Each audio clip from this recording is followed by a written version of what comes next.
Hello everyone, welcome to your very own favourite education channel Dear School. और आज हम class 10th English का सबसे पहला chapter a letter to God को पढ़ने वाले हैं। हम इस पर्टिकुलर वीडियो में इसकी समरी और सारे के सारे डिफिकल्ट वर्ड्स और कीवर्ड्स को डिस्कस करेंगे। So let's start. Subscribe the channel and like the video. तो इस लेसन की स्टार्टिंग होती है एक लाइन से, जो लाइन है पीपल से फेथ कैन मूव माउंटेन्स। मतलब लोग कहते हैं कि भरोसा पहाड़ों को भी हिला सकता है, चट्टानों को भी हिला सकता है।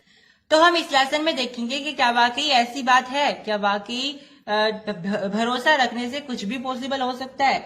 और दूसरी बात हम इसमें ये देखने वाले हैं कि अगर हम भरोसा करते हैं तो हमें किस पर करना चाहिए।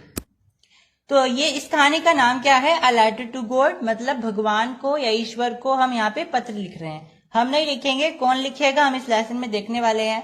तो बेसिकली ये जो कहानी है ये एक किसान की कहानी है जिसका नाम लेंचो है, और इस कहानी का ये मेन कैरेक्टर है। अब लेंचो एक किसान है और उसकी किस चीज की फसल है? भुट्टे की फसल है, जिसे हम मक्की बोलते हैं या कॉर्न बोल सकते हैं। अब उसका घर कहाँ स्थित है? उसका जो घर है वो एक घाटी पर स्थित है, और उस घाटी पर उसका अकेला घर है। और कहाँ पे है? एक छोटी सी हिल के क्रेस्ट के ऊपर है। क्रेस्ट क्या होता है? जैसे ये एक हिल है, इस हिल का जो ऊपर वाला हिस्सा होता है ये क्रेस्ट होता है। तो उसका घर कहाँ स्थित है? उसका घर इस हिल के टॉप के ऊपर क्रेस्ट पर स्थित है। ठीक है, टॉप पर, क्रेस्ट पर। और जिस हिल के ऊपर उसका घर है वो हिल ज्यादा लंबी नहीं है, लो हिल है, ज्यादा ऊंची हिल नहीं है। लेकिन ये जरूर है कि इतनी ऊंचाई से वहां से सब कुछ दिखाई दे सकता है, जैसे आसपास की सारी नदियां, आसपास के खेत, आसपास के सारे नजारे, ये सब हम वहां से देख सकते हैं। अब क्या होता है, सुबह की बात है, लेंचो कुछ नहीं करता, सीधे अपने खेत में जाता है और आसमान की तरफ देखता है और कहता है कि जो बादल है वो नॉर्थ ईस्ट की साइड से आ रहे हैं। किस साइड से आ रहे हैं? नॉर्थ ईस्ट की साइड से। ये आपको ध्यान रखना है, it can appear in MCQ as well. तो ये क्वेश्चन आ सकता है। तो बादल किस तरफ से आ रहे हैं? नॉर्थ ईस्ट की तरफ से आ रहे हैं। अब क्या होता है, शाम हो जाती है और लेंचो की जो पत्नी है वो उन सबको, अपने बच्चों को और लेंचो को खाने के लिए बुलाती है, रात के खाने के लिए। अब यहाँ पे कुछ नोटिस करने वाली बातें हैं। सबसे पहली बात कि लेंचो की पत्नी के लिए डायरेक्ट नहीं बताया गया कि वो लेंचो की पत्नी है, वहां पे लिखा हुआ है वुमेन। अब ये हम इंटेंड कर रहे हैं कि वो उसकी पत्नी है, क्योंकि उसके बाद बच्चों का जिक्र हुआ है। अब बच्चे कितने हैं उसके, ये भी थोड़ा सा कंट्रोवर्शियल है, एनएमएलएस है। कैसे? देखिए, वो बता रहे हैं कि वो अपने बच्चों को बुलाते हैं, लेकिन उन्होंने संख्या नहीं बताया कि उसके बच्चे कितने हैं। बस वहां पे लिखा हुआ है उसके कुछ बच्चे खेत में काम कर रहे हैं और छोटे बच्चे हट के अंदर खेल रहे हैं। तो बच्चे बाहर खेल रहे हैं, बच्चे बाहर काम कर रहे हैं, और कुछ बच्चे घर के अंदर भी हैं। तो 2 वे भी हो सकते हैं, 2 या 2 से ज्यादा, और बाहर भी 2 या 2 से ज्यादा ही होंगे, क्योंकि उन्होंने प्लूरल वर्ड यूज किया है उनके लिए। तो लगभग 4 या 4 से ज्यादा बच्चे उसके हैं। ठीक है, ये क्वेश्चन भी आ सकता है। अब डिनर के लिए भी यहाँ एक अलग वर्ड यूज हुआ है जिसे हम बोलते हैं सपर। तो ये भी क्वेश्चन आ सकता है कि डिनर के लिए कौन सा सिनोनिम यूज किया गया है। अब वो सबके सब भोजन करने के लिए आ जाते हैं। जैसे वो खाना शुरू करते हैं, खाते भी नहीं है, एकदम से उन्हें दिखाई देता है कि बादल आ गए हैं और बारिश होनी शुरू हो गई है। अब लेंचो क्या करता है, खाना छोड़ करके फटाफट से बाहर जाता है और बारिश को एंजॉय करता है। अब वो इतना एंजॉय क्यों कर रहा है? क्योंकि उसकी जो फसल है वो बिल्कुल तैयार है, बस उसकी फसल को बारिश चाहिए, यानी कि या तो वो शावर आ जाए या फिर डाउनपोर आ जाए, है ना। डाउनपोर नहीं आ सकती तो कम से कम शावर आ जाए। अब डाउनपोर क्या है, शावर क्या है? डाउनपोर का मतलब होता है भारी बारिश और शावर का मतलब होता है हल्की फुल्की बारिश। तो वो चाह रहा था कि कम से कम अगर डाउनपोर ना भी आए तो शावर तो आ ही जाए, यानी कि भारी बारिश ना आए ना आए, कम से कम हल्की बारिश तो आ ही जाए ताकि उसकी फसल तैयार हो जाए। क्योंकि उसकी फसल लगभग तैयार है, बस उसे थोड़े से पानी की जरूरत है। और वो ऐसे इलाके में रहते हैं जहाँ पे वो बारिश पर ही निर्भर हैं पानी के लिए, इरिगेशन। तो बारिश के आ जाने से वो इतना ज्यादा इसलिए खुश है क्योंकि उसका जो परिवार है वो बिल्कुल निर्भर है खेती पर।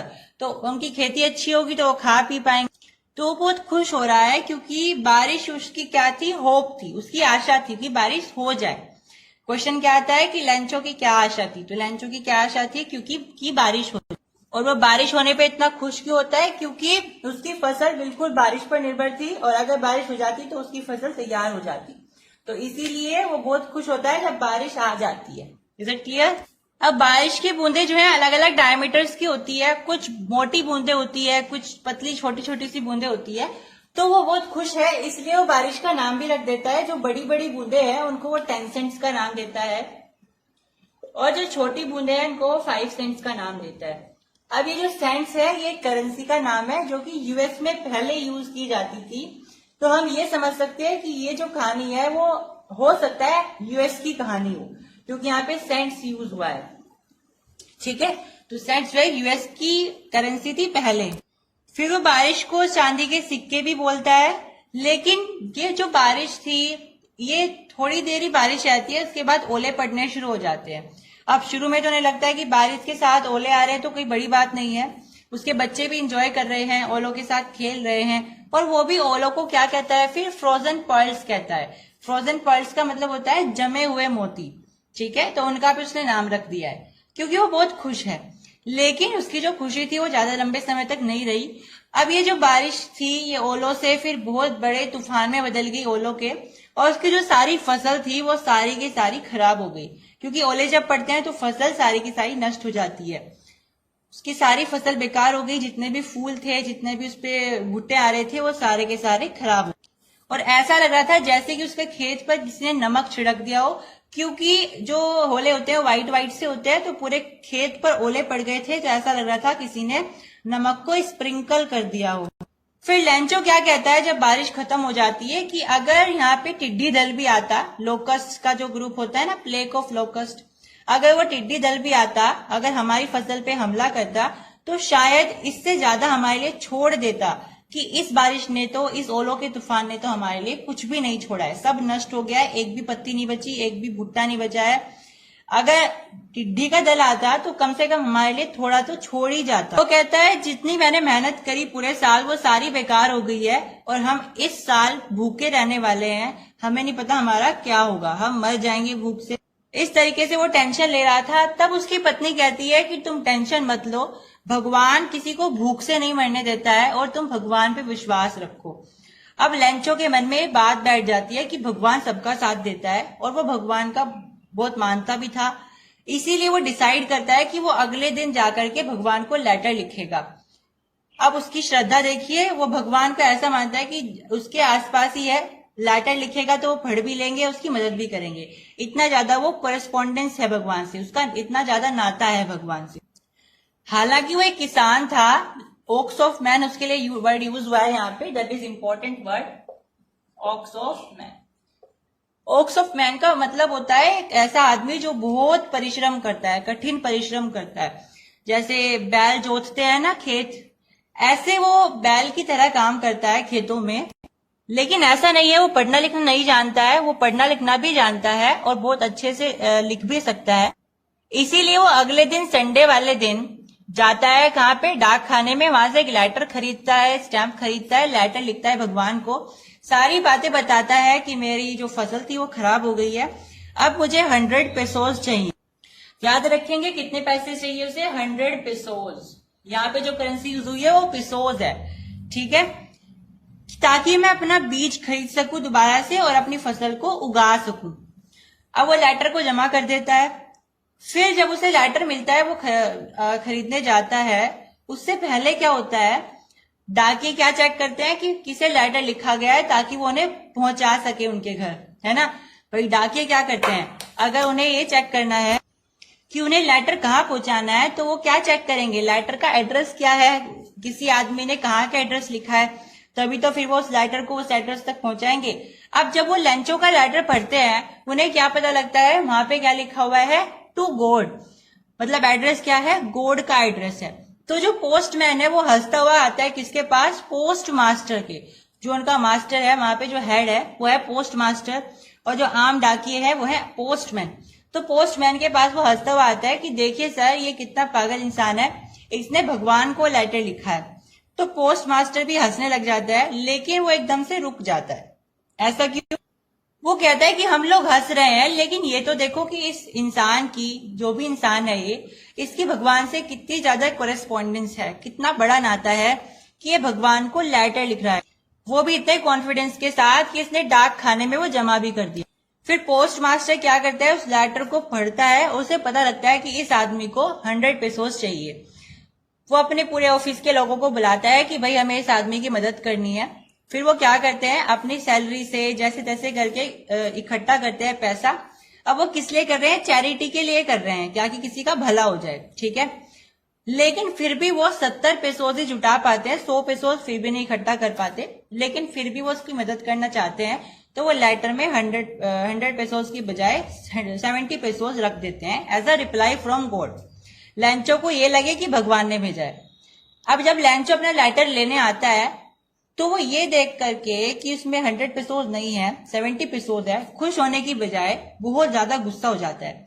अब जो पोस्ट मास्टर है जिसने उसकी मदद करी है, वो खिड़की से उसे देख रहा है, क्योंकि जब हम किसी की मदद करते हैं तो हमें ये फीलिंग रहती है कि उसकी रिएक्शन क्या होगी जिसकी हमने मदद करी है। लेकिन पोस्ट मास्टर हैरान रह जाता है कि वो एंग्री हो रहा है, गुस्सा हो रहा है। क्यों? क्योंकि उसे लग रहा था कि भगवान तो सच में एग्जिस्ट करते हैं। अब सच में एग्जिस्ट करते हैं, लेकिन भगवान तुम्हें लेटर तो नहीं रिप्लाई करेंगे ना। अब वो ये सोच रहा है कि भगवान तो मेरे साथ ऐसा नहीं कर सकते, जरूर ये जो डाक खाने के लोग हैं इन्होंने मेरे साथ धोखाधड़ी करी है, और इन्होंने जो भगवान ने मुझे 100 पेसोस भेजे होंगे उसमें से इन्होंने 30 रुपीज निकाल लिए हैं और मेरे पास 70 पेसोस निकले। वो फिर से जाता है और लेटर स्टैंप खरीदता है, लेटर लिखता है भगवान को फिर से कि भगवान में आपने जो मुझे पैसे भेजे थे उसमें से इन्होंने 30 पैसे निकाल लिए हैं। अब मुझे आप दोबारा से भी 30 पैसे भेज दीजिए, लेकिन दूसरे डाक खाने से भेजिएगा, क्योंकि ये जो डाक खाने के लोग हैं ये बड़े डाकू लोग हैं। इनके लिए उन्होंने एक वर्ड यूज किया है, that is bunch of crooks.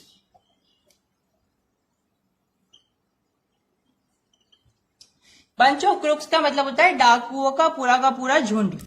अब यहाँ पे हमारा लेसन हो जाता है कंप्लीट।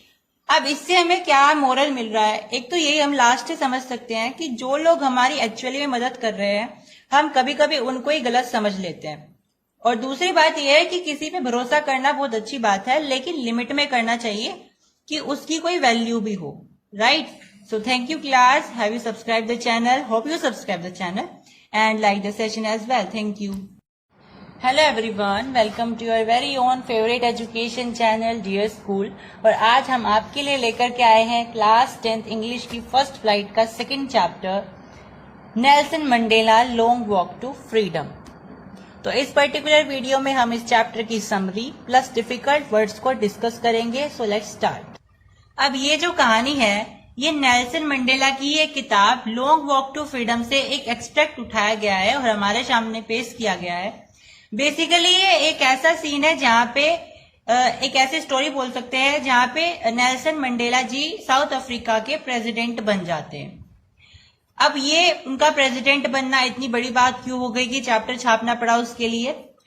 तो इसलिए हुई क्योंकि साउथ अफ्रीका में ब्लैक लोग रहते हैं इंडिविजुअली, नेटिव लोग ब्लैक होते हैं, लेकिन वहां पे व्हाइट्स लोग आए और उन्होंने वहां पे कब्जा कर लिया। और जो ब्लैक लोग थे उनको टॉर्चर किया, ऑप्रेस किया बहुत ज्यादा। तो उन्होंने बहुत मुश्किल से संघर्ष करके, फाइट करके अपने लिए लड़ाई लड़ी और आजादी की लड़ाई लड़ी, और फाइनली वो जीत गए इलेक्शंस में और ब्लैक्स प्रेसिडेंट बन गए। मतलब ब्लैक्स का राज आ गया वहां पे और व्हाइट्स को उन्होंने निकाल दिया। Is it clear? तो यहाँ पे इसी कहानी को पढ़ेंगे। जैसे हमारे यहाँ अंग्रेज लोग आए थे, उनको फिर हमने संघर्ष करके भगाया था, इसी तरीके से वहां पे व्हाइट्स लोग आए ब्लैक्स के देश में, साउथ अफ्रीका में व्हाइट्स लोग आए, उन्होंने उन पे टॉर्चर किया और उन्होंने फिर संघर्ष करके व्हाइट्स को भगा दिया। तो साउथ अफ्रीका में व्हाइट लोगों ने क्या चलाया हुआ था? एक ऐसा सिस्टम चलाया हुआ था जहां पे लोगों को उनके कलर के बेसिस पर, उनके रेस के बेसिस पर डिफाइन कर दिया जाता है कि वो सेपरेट हैं, अलग अलग कर दिया जाता है। और ऐसे पॉलिटिकल सिस्टम को हम अपार्थाइड बोलते हैं। तो नेल्सन मंडेला ने क्या किया? एक पार्टी बनाई जिसका नाम होता है अफ्रीकन नेशनल कांग्रेस, और उस पार्टी की तरफ से वो प्रेसिडेंट के रूप में खड़े हुए और इलेक्शन जीत गए। हम बोल सकते हैं कि वो अफ्रीकन नेशनल कांग्रेस की तरफ से कैंडिडेट की तरह खड़े हुए थे और फिर वो इलेक्शन जीत गए थे। अब इस संघर्ष की लड़ाई में नेल्सन मंडेला को 30 सालों तक जेल में रहना पड़ा था। अब साउथ अफ्रीकन के लिए ये आजादी इतनी स्पेशल क्यों थी? क्योंकि व्हाइट्स ने उनकी कंट्री के ऊपर लगभग 300 सालों तक राज किया था। इसका मतलब है कि अंग्रेजों ने उनके ऊपर 3 सेंचुरीज तक राज किया था। नेल्सन मंडेला जी की पार्टी ने यानी अफ्रीकन नेशनल कांग्रेस ने 400 में से 252 यानी 252 सीट्स जीत करके सबसे हाईएस्ट वोट हासिल किए थे और ये पार्टी जीत गई थी, यानी कि अफ्रीकन नेशनल पार्टी जीत गई थी और नेल्सन मंडेला जी प्रेसिडेंट बन गए थे। वो कौन सी डेट थी जिस दिन प्रेसिडेंट बन गए थे नेल्सन मंडेला जी? तो 10 मई 1994, 19 मई 1994, राइट। अब ये जो लेसन है हमारा, ये हमें क्या बताता है? ये हमें वो पूरा का पूरा सीन बता रहा है जब नेल्सन मंडेला जी को बुलाया गया शपथ दिलाने के लिए। क्योंकि हमें सबको पता है जब भी कोई प्रेसिडेंट बनता है, मुख्यमंत्री बनता है, प्राइम मिनिस्टर बनता है, तो उसको शपथ दिलाई जाती है, राइट। तो उस शपथ को दिलाने के लिए सेरेमनीज रखी गई थी और वो कहाँ पे रखी गई? प्रिटोरिया के यूनियन बिल्डिंग के एक एम्पी थिएटर में रखी गई थी, जो कि सैंडस्टोन का बना हुआ। और इस इनॉग्रेशन को सेलिब्रेट करने के लिए या अटेंड करने के लिए लगभग 1 लाख साउथ अफ्रीकन लोग वहां पे इकट्ठा हुए थे, जिनमें साउथ अफ्रीकन वुमेन, मैन और बच्चे भी शामिल थे। अब शपथ लेने के लिए नेल्सन मंडेला जी किसके साथ आए हुए हैं? अपनी फैमिली से, ज़ेनानी के साथ। ज़ेनानी कौन है? उनकी डॉटर है, उनकी बेटी है, वो उनको एकम्पनी करने के लिए आई है। अब नेल्सन मंडेला जी 10 मई को ऑटम डे बता रहे हैं। वो कह रहे हैं कि बहुत सुंदर सा, लवली सा ऑटम डे है। तो क्वेश्चन ये आता है कि ऑटम डे क्यों बताया जा रहा है 10 मई को? क्योंकि 10 मई को तो बहुत भयंकर गर्मी होती है और ऑटम डे कब आता है? विंटर्स के बाद आता है। तो ये पूछा जा रहा है कि ऑटम डे क्यों बोला गया है 10 मई को? क्योंकि उस टाइम तो गर्मियां होती है। तो स्टूडेंट्स, इसके 2 रीजन हो सकते हैं। क्योंकि ऑटम डे का जो सीजन होता है वो बहुत तरीके से बहुत ब्यूटीफुल भी माना जाता है, ठीक है। क्योंकि उस समय बहुत अच्छे से, आपने अगर देखा भी होगा, सर्च करके देखिएगा, अगर आप देखेंगे ऑटम डे की लैंडस्केप्स तो बहुत सुंदर सुंदर सी लैंडस्केप्स निकल करके आएंगी। तो बहुत सुंदर सा नजारा होता है ऑटम डे में, इसीलिए शायद उन्होंने ये बताया है कि 10 मई ऑटम डे है। या फिर इसका दूसरा रीजन ये हो सकता है कि साउथ अफ्रीका अर्थ के सॉदर्न हेमिस्फीयर में सिचुएटेड है और वहां पे मई के महीने में एक्चुअली में ऑटम डे चलता है। तो शपथ दिलाने के लिए सबसे पहले स्टेज पर किसे बुलाया गया? मिस्टर डी क्लार्क को बुलाया गया, जिनको दूसरे उपराष्ट्रपति बनाए गए, यानी कि 2nd डेप्यूटी प्रेसिडेंट बनाया गया। उसके बाद थैबो मैबेकी जी को बुलाया गया और उनको 1st डेप्यूटी प्रेसिडेंट यानी कि पहले उपराष्ट्रपति बनाए गए। इसके बाद नंबर आया नेल्सन मंडेला जी का, जिन्हें प्रेसिडेंट की शपथ दिलाई गई। अब आती है उनकी स्पीच की बारी। वो स्पीच देना शुरू करते हैं और सबको धन्यवाद करते हैं, जितने भी दूर दूर से कंट्री से लोग आए हैं या उनकी कंट्री के जितने भी लीडर्स वहां पे इकट्ठा हुए हैं, उनको सबको थैंक यू बोलते हैं। और वो कहते हैं ये जो हमने आज जीत हासिल करी है वो केवल साउथ अफ्रीका की नहीं है, वो सारे देश, वो सारी दुनिया की है। जो भी दुनिया इन सारी चीजों से लड़ रही है उन सबके लिए एक प्रेरणा है। जैसे इंडिया वालों ने भी ना नेल्सन मंडेला जी को भारत रत्न दिया था। क्यों दिया था? क्योंकि उन्हीं से हमने सीख लेकर के अपने इंडिया को भी जो है आजाद करवाया। कहीं ना कहीं हमने उनसे इंस्पिरेशन ली थी। तो वो यही बोलते हैं कि ये किसी देश की आजादी नहीं है, बल्कि एक ह्यूमन डिजास्टर यानी कि एक मानव दुर्घटना को या मानव आपदा को हमने खत्म किया है और ये सबके लिए एक तरीके से पहल है। सब इसकी शुरुआत मान सकते हैं कि आज से हमने ये ठान लिया है कि हम अपने देश को आजाद कराएंगे। जितने भी देश आज भी इन सारी अपार्थाइड सिस्टम और जितने भी पॉलिटिकल सिस्टम है उनसे जूझ रहे हैं, वो इनसे प्रेरणा ले सकते हैं। फिर वो शपथ लेते हैं और वो कहते हैं कि मैं अपने देश को गरीबी से, सफरिंग से, रेस से, डिस्क्रिमिनेशन से, इन सब से दूर रखूंगा। यानी मेरी कंट्री में कभी भी कोई भी गरीब नहीं होगा, कोई भी डिस्क्रिमिनेशन नहीं होगा। मैं पूरा प्रयास करूंगा अपनी कंट्री को इन सारे दुख दर्दों से दूर रहने के लिए, क्योंकि मेरे देश ने अभी तक बहुत सारे दुख देखे हैं और मैं चाहता हूं कि आगे वो बहुत खुश रहे और ये सारे के सारे जो सफरिंग्स है वो उन्हें सहने ना पड़े। अब जैसे ही वो ये प्लाज लेते हैं, इसके बाद क्या होता है? आपने देखे ना 26 जनवरी को क्या होता है रेड फोर्ट में जो हेलीकॉप्टर्स होते हैं वो उड़ते हैं, उनके पीछे से स्मोक ट्रेल्स निकलते हैं, धुएं निकलते हैं, रंग बिरंगे धुएं। और वो रंग बिरंगे धुएं कैसे होते हैं? हमारी कंट्री में हमारे फ्लैग के कलर के होते हैं। ऐसे ही वहां पे हुआ, हेलीकॉप्टर्स उड़े और उनके फ्लैग के जो कलर्स हैं उनके हिसाब से वहां से उसमें से कलर निकले। और कौन से जेट प्लेन है? वो इम्पाला जेट प्लेन है जो कि ट्रायल्स छोड़ रहे हैं। और कैसे रंग की धारियां छोड़ रहे हैं वो? ब्लैक, रेड, ग्रीन, ब्लू और गोल्डन कलर की। अब ये जो सारे कलर होते हैं ये साउथ अफ्रीका के फ्लैग में होते हैं, इसीलिए वो लोग इन सब फ्लैग्स के कलर को छोड़ रहे हैं, इनके चेवरन्स यानी कि टेप्स, जैसे टेप्स होते हैं ना धारियां, वो छोड़ रहे हैं एक तरीके से। अब ये जो दिन है नेल्सन मंडेला जी के लिए बहुत ब्यूटीफुल इसलिए भी है क्योंकि आज के दिन यानी कि 10 मई को 1994 में जब ये सब हो गया, शपथ हो गई, तो राष्ट्रगान होता है, हम सभी को पता है। तो वहां पे भी राष्ट्रगान हुआ, लेकिन वहां पे एक राष्ट्रगान ना होकर के 2 राष्ट्रगान हुए। 2 राष्ट्रगान क्यों हुए? एक तो ब्लैक्स का ही, जो ब्लैक लोग हैं, और एक व्हाइट का। अब आप सोचोगे व्हाइट को तो उन्होंने भगा दिया है। अब देखो हर एक इंसान बुरे नहीं होते, व्हाइट सारे बुरे नहीं होते हैं। तो कुछ लोग अगर वहां नेटिव हो भी गए हैं, जिन्हें वहां का इंडिविजुअलिटी मिल गई है, तो वो तो अपना ही राष्ट्रगान गाएंगे ना। तो उस दिन वहां पे क्या हुआ, ब्लैक्स ने अपना राष्ट्रगान गाया और व्हाइट्स ने अपना राष्ट्रगान गाया, ठीक है। तो उनके लिए बहुत अच्छा सा मोमेंट था। अब व्हाइट्स ने कौन सा राष्ट्रगान गाया यानी नेशनल एंथम गाया, और ब्लैक्स ने कौन सा गाया, ये क्वेश्चन आ सकते हैं। तो व्हाइट्स ने कौन सा गाया था? निकोसी सिकिलल आई अफ्रीका।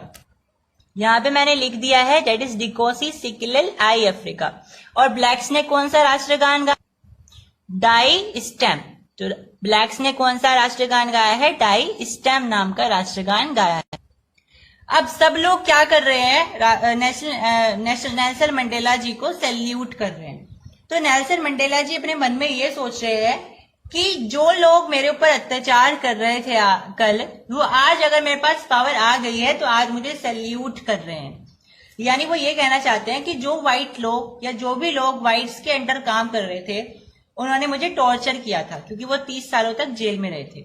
लेकिन जब वो आज आजाद हो गए हैं तो आज उनको वो सैल्यूट कर रहे हैं। वो फिर बताते हैं कि ये सब किसका खेल है? पावर का खेल है। यानी दुनिया आपके कदमों में है अगर आपके पास पावर है तो। अभी अपार्थाइड सिस्टम कब से शुरू हुआ? नेल्सन मंडेला जी बताते हैं कि 20th सेंचुरी का जब पहला ही दशक चल रहा था, 20वीं शताब्दी का पहला ही दशक चल रहा था, उसके कुछ सालों बाद बीटर एंग्लो वॉर, ये एक लड़ाई हुई थी बीटर एंग्लो वॉर।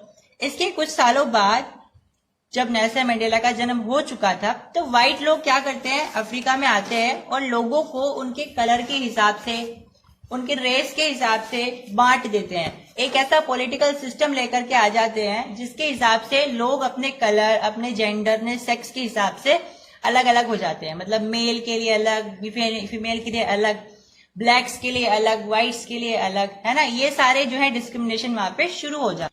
और वो जो सिस्टम था वो 20th सेंचुरी का फर्स्ट डिकेड था। और आज जो यहाँ पे नेल्सन मंडेला बता रहे हैं वो 20th सेंचुरी का लास्ट डिकेड है। और नेल्सन मंडेला का 8वां डिकेड, यानी कि अब वो 80 साल से भी ज्यादा के हो गए हैं। आज उन्हें वो सिस्टम खत्म कर दिया है उन्होंने, और आज वो उस सिस्टम से ओवरकम होकर के अपनी कंट्री को आजाद करा चुके हैं। फिर वो बताते हैं कि जितना मैंने इस कंट्री के लिए सेक्रीफाइस किया है उससे कई गुना ज्यादा उन लोगों ने सेक्रीफाइस किया है जिन्होंने इतना सेक्रीफाइस कर दिया, वो अपनी जान भी गंवा बैठे हैं, जिन्होंने इतना फाइट किया। उनमें से वो बहुत सारे फ्रीडम फाइटर्स का नाम लेते हैं, जैसे Oliver Tambo's, Walter Sisulu's, Chief Luthuli's, Yusuf Dadoo's, Bram Fischer's, Robert Sobukwe's. तो बताते हैं कि हमारी कंट्री में बहुत सारे मिनरल्स हैं, हमारी सोइल में, हमारी मिट्टी में बहुत सारे खनिज हैं, पदार्थ हैं, सोना है। लेकिन इन सबसे भी ज्यादा कीमती जो हमारे हीरे हैं वो कौन है? ये सारे लोग हैं जिन्होंने हमारी कंट्री के लिए लड़ाई करी।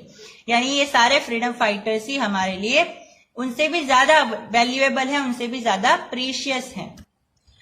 फिर नेल्सन मंडेला बताते हैं कि नफरत किसी को सिखाई जाती है, वो नेचुरल नहीं होती है, लेकिन प्यार नेचुरल होता है, वो किसी को सिखाया नहीं जा सकता है।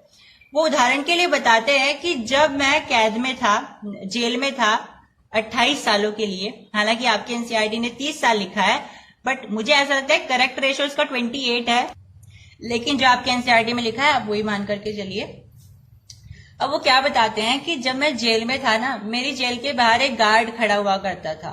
तो जब भी वो लोग मुझे मारने आते थे तो वो गार्ड क्या करता था, उसकी आंखों में वो मुझे दिखाई देता था, वो इमोशंस, वो सारी की सारी भावनाएं, कि एक तरीके से मानवता वाले इमोशंस, ह्यूमैनिटी वाले इमोशंस। तो उसके मन में वो इमोशन नेल्सन मंडेला को दिखाई देते थे। तो वो कहते हैं कि भले ही आप किसी इंसान को किसी भी कंपनी में रखो, कंपनी मतलब संगति में रखो, लेकिन जो लव होता है वो नेचुरल होता है और हर किसी के लिए होता है, यानी इंसानियत सबके पास होती है। तो आप चाहे किसी को कितना ही अपने अनुसार ढालने की कोशिश करो, लेकिन इंसानियत दिखी जाती है। तो अगर आप किसी को नफरत करना सिखा रहे हो तो वो उसका नेचुरल ट्रेट नहीं है, वो आप उसको सिखा रहे हो। नफरत हमेशा सिखाई जाती है, वो नेचुरली नहीं होती है। लेकिन लव यानी ह्यूमैनिटी, वो आप चाहे सिखाओ भी मत, टाइम पे आने पे वो खुद ही आ जाती है और इमोशंस के रूप में हमारे पर्सनालिटी में आ जाती है। एग्जाम्पल के लिए, जैसे अगर हमारे आस पड़ोस में हमारी किसी से लड़ाई हो जाती है तो हम अपने बच्चों को बोलते हैं कि उनके नहीं जाना है, उनके नहीं जाना है। तो हम अपने बच्चों को क्या कर रहे हैं, उनको सिखा रहे हैं नफरत करना, कि उनसे नफरत करो। और फिर धीरे धीरे क्या होगा, वो खुद ही जाना बंद कर देंगे, चाहे आप मना भी मत करो, क्योंकि अब वो उनके अंदर बस गई है नफरत करने की जो पर्सनैलिटी है। तो ये ट्रेट नहीं होता है, ये इनहेरिट नहीं होता है, ये एक तरीके से सिखाया जाता है। Is it clear? अब नेल्सन मंडेला जी क्या बताते हैं कि मुझे आजादी की हमेशा ऐसी भूख नहीं थी कि मुझे आजादी चाहिए, वो चाहिए। क्योंकि जो पहले हम जब पैदा हुए थे, छोटे से थे, हमें ये पता भी नहीं था आजादी क्या है, या बंदी रहना क्या है, प्रतंत्र क्या है, स्वतंत्र क्या है। जब हम छोटे थे हम तो फ्री थे, आजादी थे, अपने गांव में रहते थे, अपने गांव के आसपास घूमते थे, नदियों में तालाबों में घूमते फिरते थे, बढ़िया से भुट्टा खाते थे, रात को लाइटों में पढ़ते थे जा जा करके। लेकिन जैसे हम बड़े होते गए हमें पता लगने लगा कि हमारे लिए कुछ चीजें ऐसी हैं जो बंधित हैं, यानी हमारे लिए उनका कोई वैल्यू नहीं है, हमारे लिए वो रोक दी गई है, लेकिन दूसरों के लिए वो वैल्यूएबल है, दूसरों के लिए वो चीज वो लोग कर सकते हैं। जैसे हो सकता है टाउन्स के स्कूल में उनके लिए पढ़ाई बंद कर दी गई हो, पब्लिक ट्रांसपोर्ट बंद कर दिया गया हो, लेकिन जब वो छोटे होते हैं उन्हें इन सबकी जरूरत नहीं होती, तो इन्हें पता भी नहीं चल पाता कि हम आजाद हैं या क्या है। ठीक है, तो जैसे जैसे वो बड़े होते गए उन्हें पता चलता गया कि हम आजाद नहीं हैं। अब नेल्सन मंडेला क्या बताते हैं कि हर इंसान के ना दो लक्ष्य होते हैं या दो कर्तव्य होते हैं। पहला कर्तव्य होता है उसकी फैमिली को लेकर के, उसके परिवार को लेकर के, और दूसरा कर्तव्य होता है उसके देश को लेकर के, उसकी सोसाइटी को लेकर के या कम्युनिटी को लेकर के। परिवार को लेकर के क्या होता है कि उसकी पत्नी, उसके बच्चे, उसके माँ बाप खुश रहे, उन्हें हर खुशी मिले। और अपने कंट्री के लिए क्या होता है कि अपनी कंट्री के लिए हर वो कोशिश करना जिससे उसकी कंट्री खुश रहे। अब नेल्सन मंडेला क्या करते हैं कि हमें इन दोनों का ही ख्याल रखना होता है, और सबसे ज्यादा जरूरी इन दोनों में क्या है, अपनी कंट्री के लिए। Is it clear? क्योंकि आपका परिवार भी आपकी कंट्री के अंदर ही तो आता है, तो आप अपनी कंट्री के लिए ऑब्लिगेशन को ज्यादा प्रायोरिटी दीजिए, lesser than the priority to your own family. यानी कि हमारी फैमिली हमारे लिए इंपॉर्टेंट हो सकती है, लेकिन हमारी कंट्री से ज्यादा नहीं। हमारी कंट्री हमारे लिए और इतनी इंपॉर्टेंट होती है क्योंकि हमारी कंट्री ने हमें बहुत कुछ दिया है, रहने के लिए दिया है, बहुत कुछ दी है, और हमारी कंट्री के लिए हमारा उतना ही सेक्रीफाइस होना जरूरी है। So that was the summary of this lesson. Hope you have liked the session, and comment if you like the session, and subscribe the channel as well as students. Thank you.